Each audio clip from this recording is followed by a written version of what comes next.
क्या हो रहा है?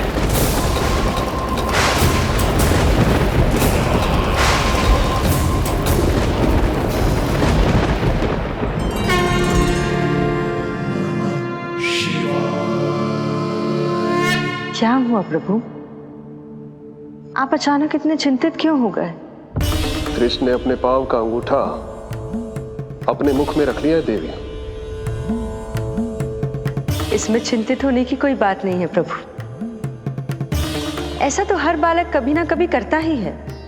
तो सखा कोई साधारण बालक नहीं है देवी पार्वती, तो भगवान है। यदि वो ऐसे ही अपने अंगूठे को मुख में रखकर खेलते रहे तो अवश्य ही आ जाएगी।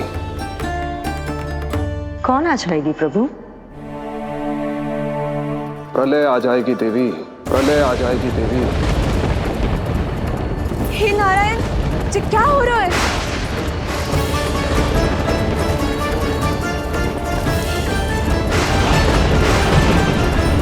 जी ऐसे लग रहा है जैसे दिन में ही रात्रि के समान अंधेरा छा गया हो। लगता है बहुत बड़ी आंधी आने वाली है।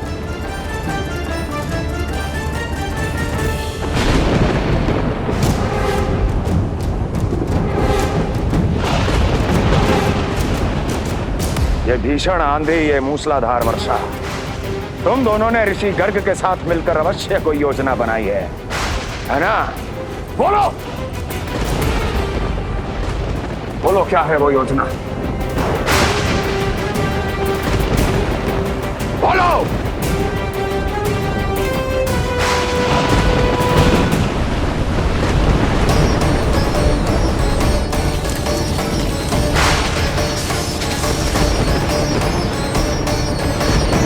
लगता है प्रकृति क्रोध में। मैं जाकर गौशाला संभालता हूँ, कहीं कोई हानि ना हो जाए। तुम बालकों को भीतर ले जाओ।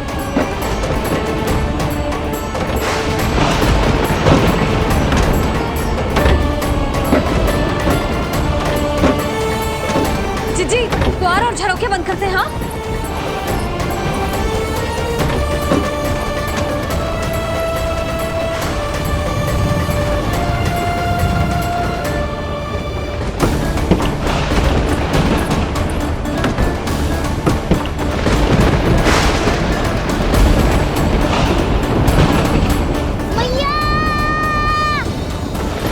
लल्ला, चल अंदर चल के खेल।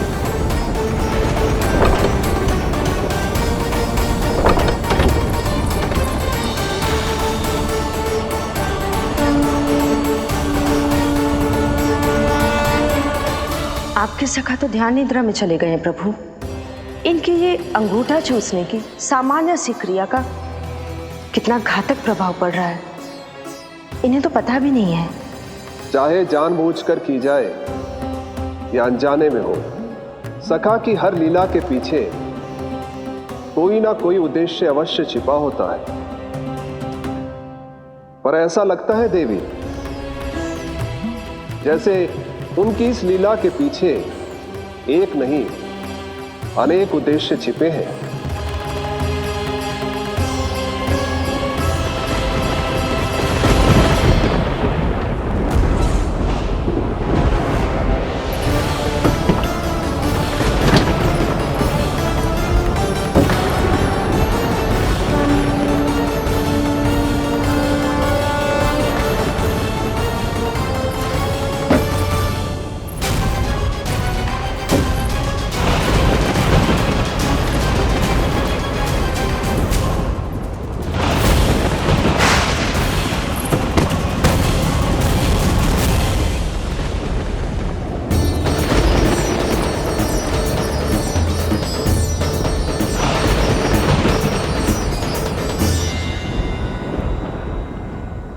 देख रही हो चिज्जी, प्रसाद ना मिली खाने को, तुझे पांव का अंगूठा ही चूसने लग गयो। कान्हा, ये क्या कर रहे है? अंगूठा मुंह से निकाल दे लल्ला। अच्छी बात ना है कान्हा। देख कान्हा, तू नींद में है, इसका अर्थ ये ना है कि मैया तुझे अंगूठा चूसने देगी। निकाल अंगूठा मुंह से। आज तो बड़ी शीघ्र इतनी गहरी निद्रा में सो गए हो तुम।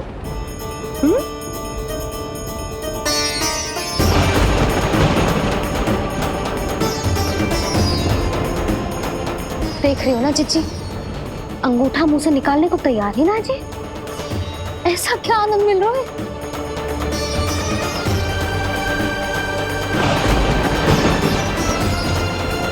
अधिक बल भी ना लगा सकती, अत्यधिक नींद में है, कहीं इसकी आंख ना खुल जाए। रानी भाभी, लगता है तीव्र वर्षा होने वाली है। मैं और भोला भैया के साथ अगले निकल रहे हैं। हो सकता है उन्हें हमारी आवश्यकता हो। हाँ हाँ चलो बोला। चिच्ची, तीव्र वर्षा आरंभ होने से पहले आप और बरदाऊ निकल जाओ। ठीक है, किंतु तुम भी सतर्क रहना। हाँ, आप भी ध्यान से जाओ।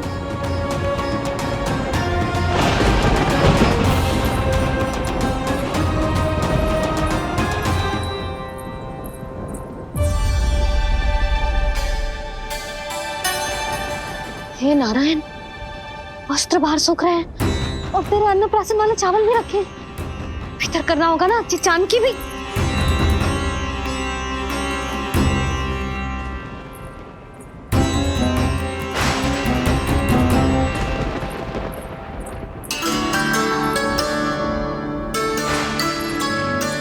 लल्ला, वैसे जी बहुत बुरी बात है। अंगूठा मुंह से बाहर निकाल। केवल 2 दिवस में तेरा अन्नप्राशन है, फिर सब खाइयो। तनिक धैर्य रख। गुड़ तुम। प्रभु, स्वयं कृष्ण की मैया इनका अंगूठा नहीं निकाल पाई, तो अब और कौन निकालेगा? कैसे रुकेगी ये प्रलय? इसका एक ही अर्थ है देवी, अभी लीला समाप्त होने का समय नहीं हुआ। अभी तो कहना तो ये चाहिए कि लीला अभी पूरी तरह से आरंभ ही नहीं हुई है।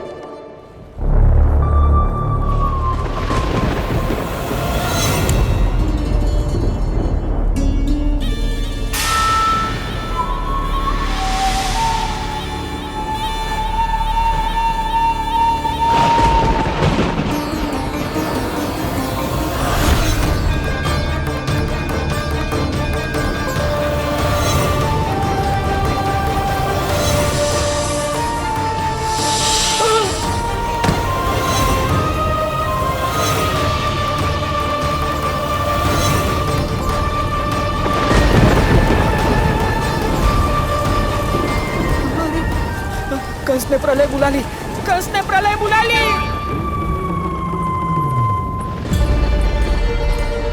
हे नारायण, जे वर्षा तो रुकने वाली ना है। जे गुड़ और गेहूं भीतर रख देती हूँ।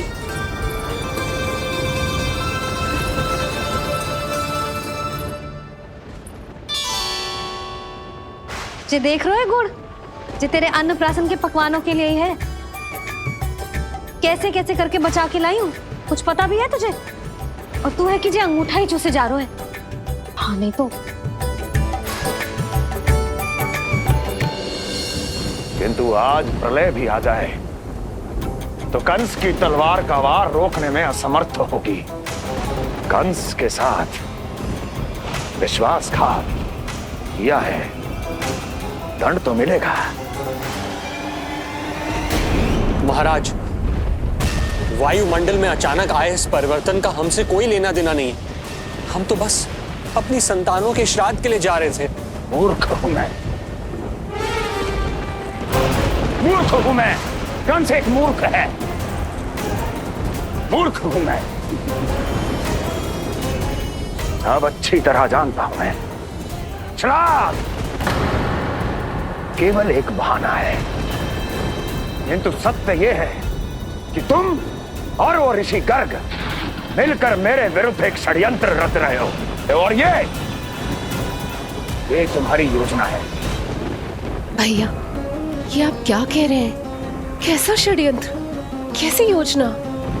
हम तो केवल श्राद्ध के लिए गए थे। बहुत अवसर दिए मैंने तुम दोनों को, किंतु तुमने बार बार बार बार बार बार मुझे मूर्ख बनाया।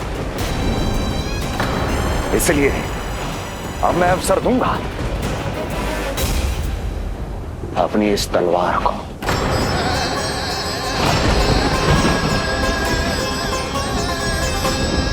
येन केन प्रकारेण साम दाम दंड भेद कोई ना कोई युक्ति लगाकर मैं तुम्हारे उस बालक का वध कर ही दूंगा। पर उस क्षण का साक्षी बनने के लिए अब तुम दोनों को जीवित नहीं छोड़ूंगा मैं।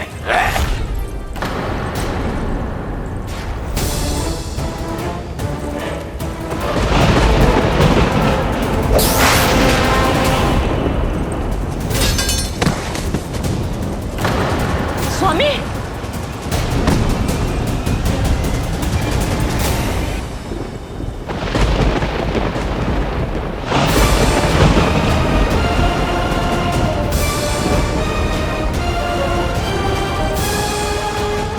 तेरा काल तेरी प्रिय बहन के गर्भ से उसकी 8वीं संतान बनकर जन्म लेगा और तेरा विनाश करेगा, विनाश करेगा, विनाश करेगा।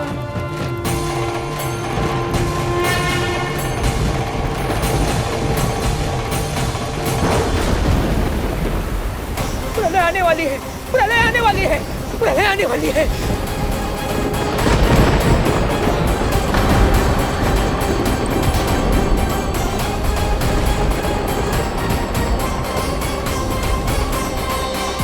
यदि कंस को रोकना, अपने माता पिता की रक्षा करना और चपलासुर के ब्रह्म को मिटाना ही इस लीला के उद्देश्य थे, तो ये सभी उद्देश्य पूरे हो चुके हैं प्रभु। अब तो ये प्रलय रुकनी ही चाहिए। ये केवल सखा की लीला ही नहीं है देवी पार्वती, उनकी माया का उदाहरण भी है। मार्कंडेय ऋषि को दिए गए वरदान को पूरा करने के लिए ही ये सब हो रहा है। कौन सा वरदान प्रभु? प्रभु की माया को साक्षात अपनी आंखों से देख पाने का वरदान।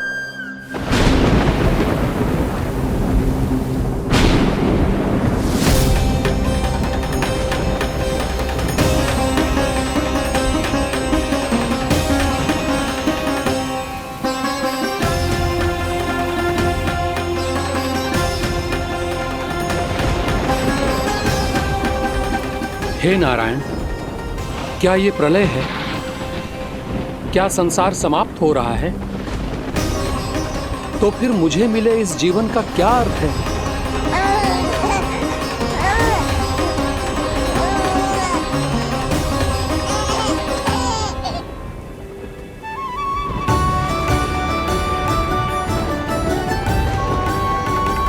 ये बालक यहां कहां से आया?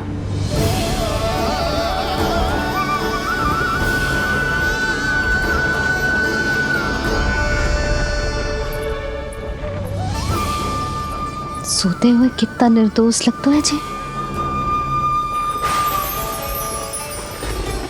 चारों ओर जल ही जल है, सब कुछ प्रलय में नष्ट हो रहा है, किंतु ये कितना निश्चिंत है ये। परंतु ये अद्भुत बालक है कौन?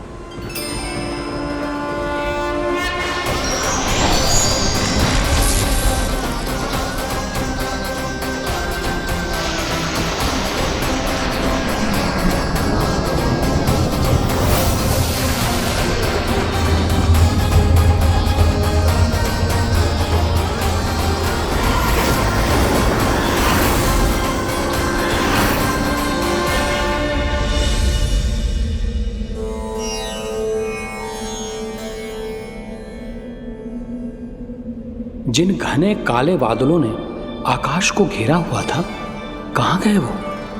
यहां तो प्रलय का कोई चिन्ह ही नहीं है।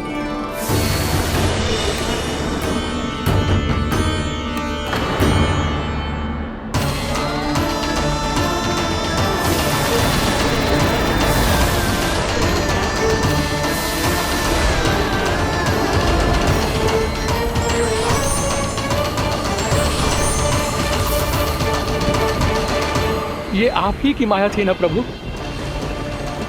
मुझे इसका साक्षी बनाने के लिए आपका बहुत बहुत धन्यवाद। परंतु इसका अर्थ क्या है प्रभु?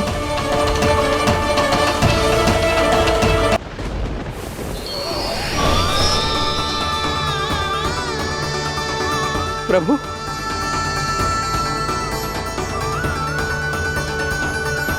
इसका अर्थ ये है कि ये मानव संसार वट वृक्ष पर स्थित है और मानवों का जीवन काल वट वृक्ष के पत्ते पर विश्राम करती एक जल की बूंद के समान होता है। वो बूंद जो किसी भी क्षण नीचे गिर सकती है। आपने तो स्वयं देखा है महर्षि, ये संपूर्ण जगत, ये महाब्रह्मांड मेरे ही भीतर स्थित है। ये उदाहरण है इस बात का कि जो दिखता है उसके कई स्वरूप होते हैं। जो आज आप देख रहे हैं वो पहले भी हो चुका है और आगे भी होगा। सब कुछ एक माया है। प्रलय का होना, जीवन का होना, दुख सुख सब एक भ्रम है। ठीक उसी प्रकार जिस प्रकार एक जलाशय में दिखने वाला प्रतिबिंब आपकी वास्तविकता नहीं बल्कि एक भ्रम होता है। इसलिए मनुष्य को सदैव ध्यान रखना चाहिए कि जीवन में कोई भी संकट क्यों ना आए, वो इस प्रलय की तरह केवल एक भ्रम ही होता है।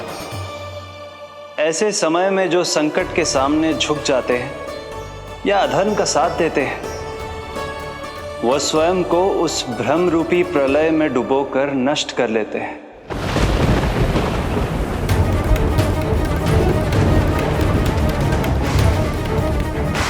पर जो मेरी शरण में आकर संकटों का सामना करते हैं, वह स्वयं को कठिन से कठिन प्रलय से भी उभार लेते हैं। किंतु प्रभु, सभी व्यक्तियों में संकटों का सामना करने का साहस नहीं होता। कृपा करके आप कुछ ऐसा कीजिए जिससे आपके भक्तों को इतना बल मिले कि वो कठिन से कठिन परिस्थितियों का सामना भी सहर्ष कर सकें। मैं वरदान देता हूं महर्षि, पीपल के पत्ते पर बाल कृष्ण की इस छवि का स्मरण मेरे जो भी भक्त करेंगे उनके साथ मेरा आशीर्वाद सदैव बना रहना। वो चाहे कितनी भी कठिन परिस्थिति में क्यों ना फंसे, बाल कृष्ण की ये छवि उन्हें उससे उभर पाने में सामर्थ्य प्रदान करेंगे।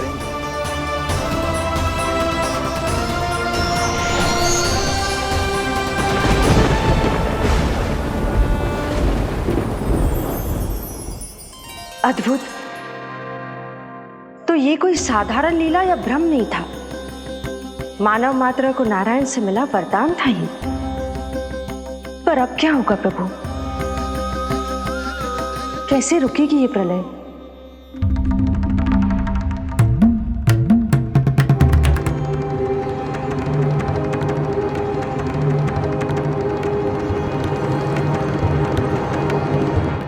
क्या सोच रहे हैं प्रभु? क्या आप रोकेंगे ये सब? नहीं प्रिय, ये कृष्ण की माया है, वही इसे रोक सकते हैं। पर मैं अपने सखा से भेंट करने अवश्य जाऊंगा। पर पिछली बार की तरह बिना उपहार लिए नहीं।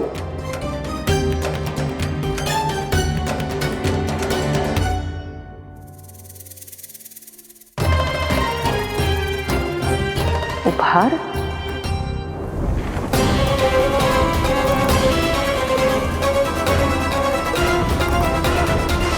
आप तो प्रलय का भी सामना करने के लिए तैयार थे ना भैया? अभी तो प्रलय भी नहीं आई और आपकी ये दशा हो गई। महाराज,